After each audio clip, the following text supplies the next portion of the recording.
and statistical regression of player efficiency, which is the rate of good things to bad things in a ratio to, basically, yeah, the rate of good things to the ratio of bad things, according to the weighting of the formula, gives you the player efficiency. And the player efficiency tends to statistically regress over time, in particular, be predictive as well. But even if it was just like a performance requirement, you got to be doing certain numbers of things good to certain number of things bad. That concept has value in and of itself.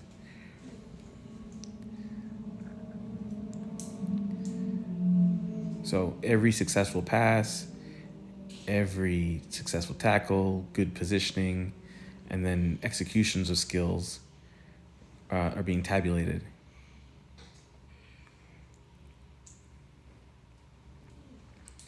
So there's the Google Chrome extension, right? We're keeping a running total of successful to unsuccessful actions. And it looks like there was one maybe key pass.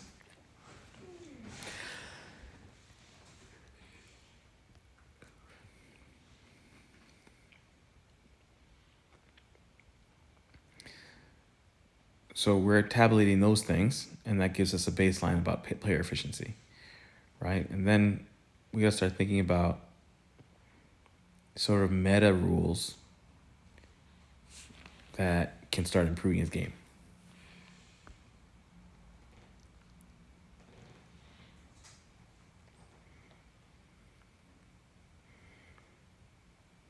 So there he's receiving between the lines, he's turning and distributing. So that should probably be to feet. It's got to be a bias to feet, unless, it's clear that there's an exploitable space. Although they at this point recovered it, but then now, this is a corner. So the meta would say we got to press into the corner. So we got to send numbers to go retrieve this ball, especially since we're in a clean win, right? So the team wants to outnumber people there, and the decision to outnumber players at the ball, that's a core function of the number 8, right? So it needs to be sort of a deeper team coordination from the number 8. If the number 8 is not like directly involved in the play, then they got to start dictating like what the rest of the team is doing, right? So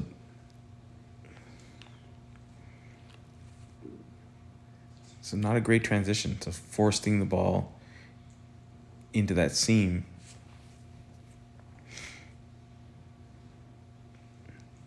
So I'm going to go dock him probably some points here. Yeah, that's what's going on there. And again, like if you kind of get a read of the game, there's no need for the 8 to be forcing anything here, right? Manage the transitions. Transitions have to be managed. Transitions are a very important time. If the ball gets stolen, you got to manage the transitions. As few touches as possible, you play the feet in transition.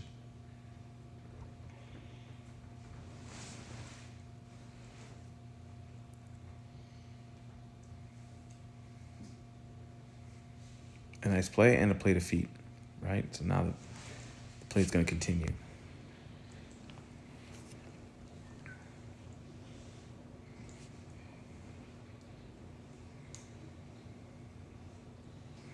So definitely adding a key action to that. Both a successful action and a key action. But again, on the meta level, if the ball's going into the corner, we're already thinking counter press. Here the ball's going into the corner.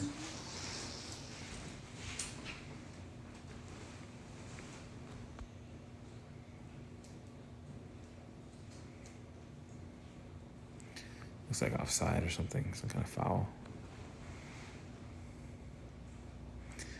So that's a nice turn. He's in between the lines. He's not in the press trap, right? So he's in between the line, receiving the ball, and he's drifting through. Can't lose the ball there. So we get to know when counterattacks happen. Counterattacks happen by losing the ball at the top of the midfield third in the center. That's when counterattack goals happen. So if we don't have a play going forward in transition, cannot lose the ball, especially on the dribble. Give up a 50-50 ball. Most transitions, the defensive line is going to be in balance. It's okay to just flick the ball over the top of the line. If you can't find players to feed in transition immediately, and you have to go onto the dribble, then you're probably doing a through ball or some kind of up and under, a 50-50 ball. Now, when this is not secured and it's in the corner, we've got to be down low in a block or squeezing the ball, right?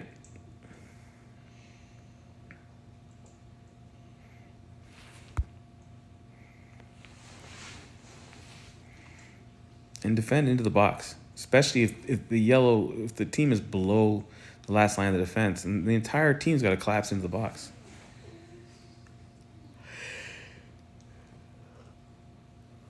That's an opportunity to counterpress.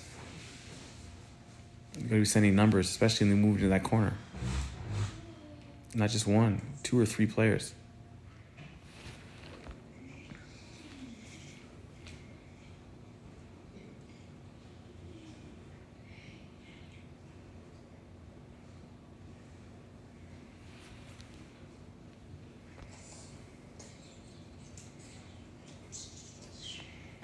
Restarts in the offensive third, throw-ins, right?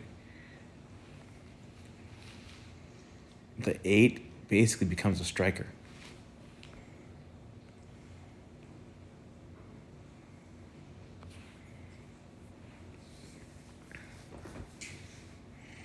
Basically, it's an inverted pyramid, 2, 3, 5. It's a restart. You got control of the ball.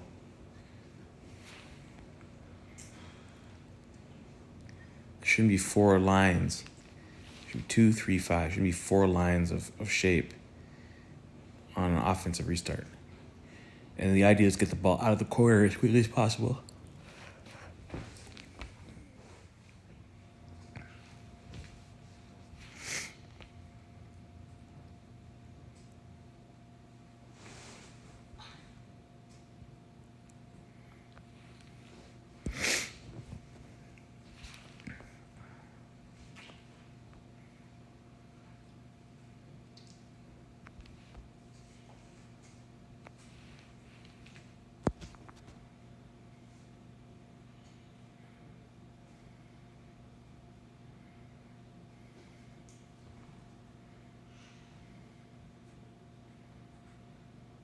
Goes back to goal, finds feet.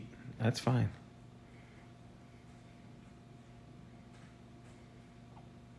That player's the post. That player needs support.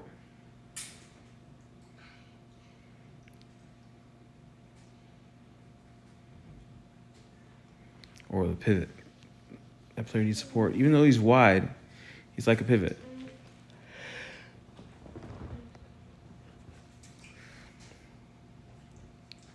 That ball's in the corner, it can be squeezed. Help in transition. Don't be in the press trap there.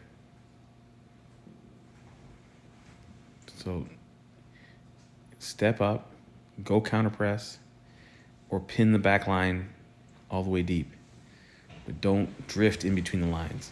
You can check down in between the lines, but don't be drifting in between the lines. Don't camp out in between the lines. In the press trap, for sure. And again, you just need to count bodies, right? If they have 1 forward, make sure only 2 defenders up there and everyone else pushes up. The way you do that is you push up so the people come in and fill in behind you.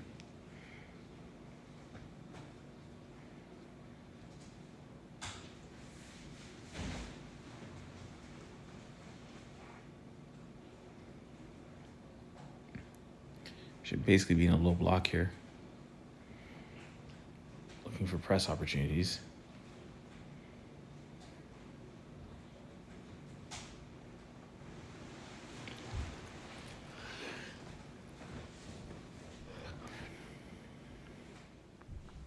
It's a good press.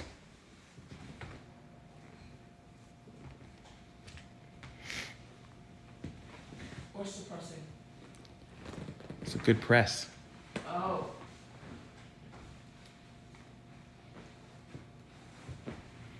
Again, it looks like there's 4 lines of attack. And that's why that happens. It's an offensive throw. There should be 2 lines of attack. 5 attackers. And this is a good transition right here. So not receiving the press trap, receiving the seam, and then dribbling the seam, right? And then there's the ladder. And playing past Cotaluz, playing past and up the ladder. And then you should be thinking about following the ball up the ladder as well. I realize that this could be a goal scored here. So I would say reading the counter presses out of the corners, reading the commitment of players going forward, right? Starting the commitment of players going forward by going forward yourself is a lot of what I'm seeing. And then in offensive set pieces, there should be 3 lines, not 4.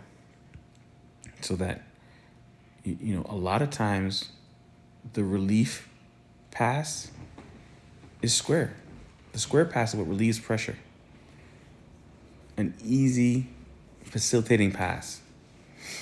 But if you have 4 lines of depth, there's going to be 1 less square pass available. And either forces the ball backwards or forces the ball forwards, neither of which is favorable. Again, this is good. Receive the ball between the 2 defenders, not in the press trap, turn, and then as the press trap is baited, playing through.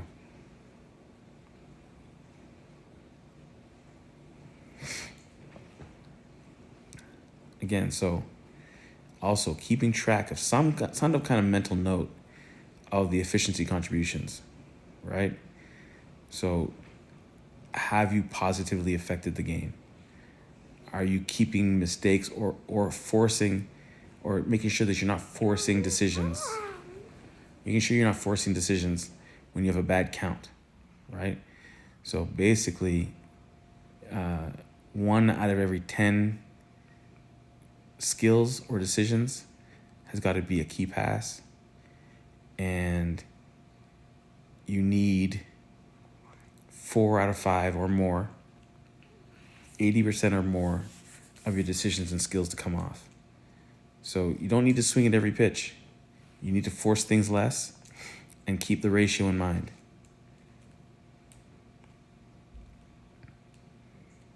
So that's a good example there. But again, like if you realize the player's being pressed in the corner, go help. Make the distribution easy. Not long. No need for long distribution. And we should be dropping back into a block here. Close the middle. Close zone 14.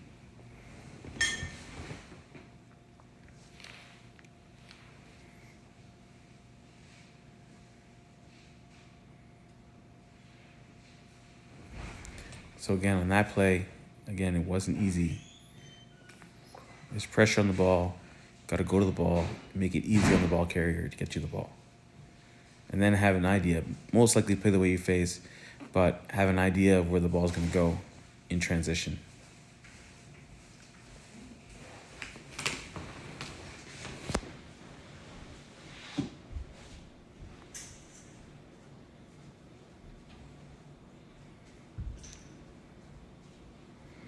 So again, that's a good play because you were aware that you were in the seam and waiting for the play to develop.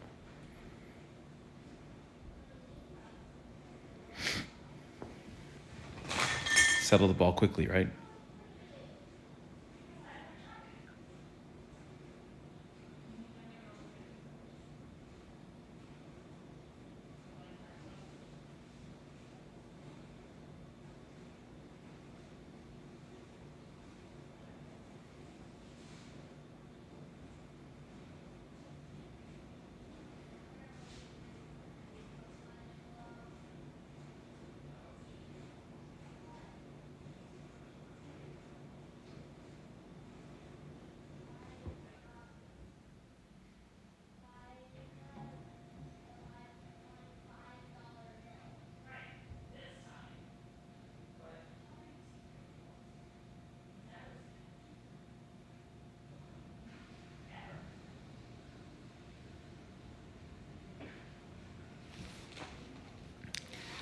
So work out that when the breakout goes wide, at some point the transition's got to stop if it's not on. And then you got to go help. So tell people that, right? Tell people to pull up. Get in there close enough on the transition they can hear you. And tell them to keep the ball. Here, a low block. We should be working right there. That's the midfield's responsibility to make sure there's enough players there. And that this comes out, right? So if you're already moving ahead of time, you can be wide. The ball doesn't be forced back inside.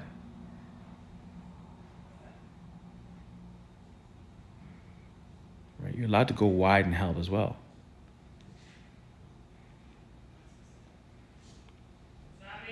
What happens is also if you're in proximity to the ball and you're headed wide, maybe the winger steps back and sees that you're working wide. They work wide instead. You can stay in the middle. A lot of it's about organization.